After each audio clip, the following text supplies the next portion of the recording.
Wrestling Chronics from the most extreme wrestling, and this is your NXT When Worlds Collide 2020 review. This took place live in Houston, Texas, January 25th, 2020. Kick off the night with a video package in black and white with wartime clips of Winston Churchill. Is this the 1999 Attitude Era? Oh no, it in fact is 2020. But that's okay. I appreciate the nostalgia. It is wartime because we have NXT UK versus NXT North America. Well, it's just called NXT. Triple H is trying to build a worldwide brand at some point, so I would assume if we get more than one, like a UK and we get some other areas, then maybe the regular NXT has to become something else. I don't know. Or is it just always the big daddy of NXT? Who knows? But we do know Finn Balor is taking on Dragunov here in this opening match. And they start off with a little bit of grappling. And Dragunov, he gets a little bit confident. Maybe a little bit too confident. Because he tells Finn Balor to just bring it. And I didn't know you could just rip off The Rock just like that with no repercussions. I mean, perhaps somebody will say something to this man backstage. But if I was The Rock, I'd be like, hey, yo, still in my junk. I mean, he might have had to do that to Velveteen Dream at some point, but he wasn't on this show, okay? It's all about Dragunov at this point. Dragunov is coming in with some red-eyed fury, but old Finn Balor, he cuts him off. And look, after the coup de grace, after the 1916, it's Finn Balor. Finn Balor wins this match. A nice little match to start off the night. I actually saw Dragunov on Thursday at NXT Live in Memphis, and I was impressed with him. He's got a good look, got a good body, and the dude can wrestle. But not good enough apparently, because Finn Balor, boy, he beat him. Oh yeah! So ringside, I assume only wrestlers can be in the very front row, because wrestling fans, you got to get back because we got to film our stuff. They really love doing this on wrestling these days. I guess you get some real crowd interaction behind you and whatnot, but man, it would suck to be in those seats and be like, hey, we got to move you because we got to film a segment, yo. Grizzled young veterans, they're making Houston mad by getting on the microphone. They cut over to Matt Riddle and a bro from another Mo. Oh, they start cutting up. Then old Bruiserweight gets on the microphone and he said, let me be blunt. And he's talking about smoking people up. So I guess they're completely okay these days with making those kind of references. I mean, Chronic's over here. I'll be making those references a lot. But on WWE TV, it seemed kind of a touchy subject for a lot of years. But maybe with the way society is changing and the acceptance of such things, maybe it's not such a big deal anyways. But either way, it got a massive pop out of the crowd. They liked it. They thoroughly enjoyed it. And the look on Matt Riddle's face tells me that he also enjoyed it as well. Now it's time for the Fatal 4-Way. We have Isaiah Scott, Swerve, Angel Garza, Travis Banks, and Jordan Devlin. They're going in there with high energy, fast-paced action. These men were all over the place, and sometimes being in the second match of the night is not the place that you want to be. It can be kind of a dead, sad spot. Not as exciting, but that wasn't the case here. They went out and they gave it their all, and they were having a very entertaining match, which I enjoyed. All this action, all these men flying, and Angel Garza, when he does the thing where he rips his pants off, I mean, I gotta be honest, I've never been so excited seeing a man take his pants off. That doesn't sound right. Well, you know what I mean. His tights off? Oh, that might sound worse. When he gets down to his, yeah, I'll have to work on that one. But ripping his tights off didn't help. he is the Cruiserweight champion with his newly christened championship that looks a little different. But it didn't help. Jordan Devlin wins this one. Next up, we have Mustache Mountain, the founding fathers of NXT UK versus DIY, Tommaso Ciampa, who, they're calling, the fans call him Daddy. That's weird. Wrestling's weird sometimes. Tommaso Ciampa and his friend, Mr. Wrestling, Johnny Gargano. They've been friends, they've been a tag team, they've broken up, they've hated each other, and then they've gotten back together now.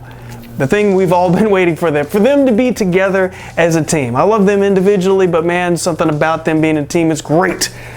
But this has to be the last time, right? This has to be the last time that these guys are together, because after they break up, after this, it has to be on to the main roster, right? I know I'm scared, because sometimes you get to the main roster, get to WWE, get to Raw, you get to SmackDown, you don't really get the spotlight that you get in NXT with these takeover shows and with Worlds Collide here. As you can possibly imagine, this match, it was good stuff. Now, they did start off with some nice respect between each other, and this goes through the match. After the match, hey, hopefully they'll still be friends. But a hard-hitting match with these guys. I like both of these teams. It really made me like Mustache Mountain a little more. I haven't really so much, I don't know, just like the twirling of the mustache I think is a little cheesy, and I'm like, in the ring they're great, for sure. But when you're going against DIY, it's like, I don't know, I really like I kind of like Tommaso Ciampa and Johnny Gargano here just a little bit. Gonna have to earn it for me, man. Anyways, DIY, they come away with this victory here, and they stand on top of the summit. They stood high above Mustache Mountain as they beat them, and they started the match with respect, they ended it with respect. So no hard feelings on that one. It was just get the job done. This is a highly competitive match with highly competitive tag teams. So thumbs up to that. Dakota Kai is standing ringside, as other wrestlers have been doing tonight for whatever reason, and then she gets attacked. She gets attacked by Tegan Knox. She's coming in there and they just fight all over the place. Very brutal attack.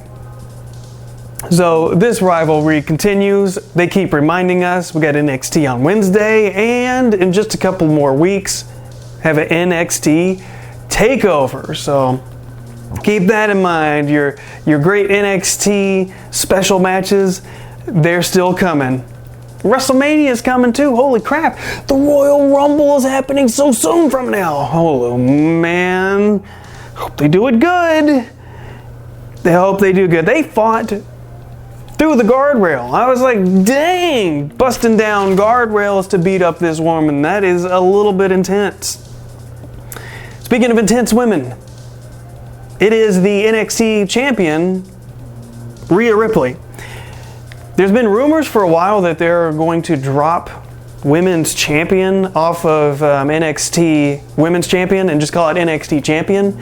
So that's what they did tonight. And Rhea Ripley, her championship still says women, so I don't know if that's something that they're planning on changing. I mean, they don't have men's championship on the men's championship, but I would think that they'd at least need to change the look of the belt. I don't imagine they're going to have the exact same championship, because it would be a little bit confusing. Be like, wait, isn't that the belt that the other guy is wearing, or the girl is wearing? I imagine that the design will be different. But that is a change. They're trying to go with the times, I suppose. They don't put men's on the men's championship, so I guess it makes sense. I just hope they can differentiate the concepts on commentary, because for so long, I guess for decades now, they've referred to the championships by genders as the champion. So this is going to be a change that they're going to do. Just seems like that's the way things are going. I just hope that they're able to differentiate those when they speak about them. Because if you say WWE champion, I kind of know who you're talking about. But if you were to call both of the champions the same thing, it's like, well, who are you talking about? So that's just a little more on that. We'll see if it sticks. We'll see if it works, and we'll see how it works going forward. That'll be interesting. I mean, I don't really have a problem with it, but it is a change, and that is a change that they've made. Toni Storm taking on and challenging for this championship. Rhea Ripley's championship.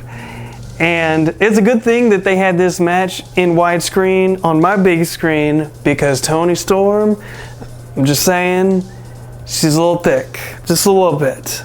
And that's okay. And she worked her ass off in this match.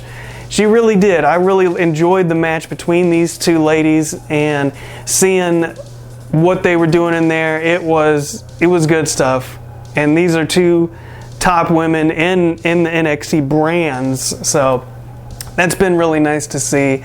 And it was a cool match. However, she worked a little ass off, but Storm got washed out by the Riptide. And Rhea Ripley, she walks away. Boy, she won this match, and she's still the champion. Now, backstage, Finn Balor, he gets attacked. Or wait, no, he doesn't. Whoop! Johnny Gargano is backstage, and he gets attacked by Finn Balor. Finn Balor's going crazy. He's a jerk these days. And Tyler Bate comes to help, because as you remember earlier in the match, Johnny Gargano, DIY, they all shook hands and are cool with each other, Mustache Mountain and all this business. And that respect continues here. And they remind you once again that NXT Portland, it's coming. It's coming soon. Just a couple weeks. It's in February. And you can see NXT TakeOver Portland. Yeah. I'm going to be ready for that thing. I did not know it was coming up so soon. For some reason, I thought it was much later, like a month after that, but whatever. We go into the main event. It is the Undisputed Era versus Imperium. Two extremely popular teams here. More like groups. These two groups. Yeah, I would call them a group. They're not really a team, they're groups.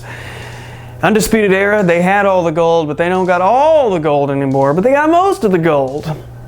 And oh my gosh, this match, it starts off, and you know, it's going pretty good. Things are working pretty well, but at one point,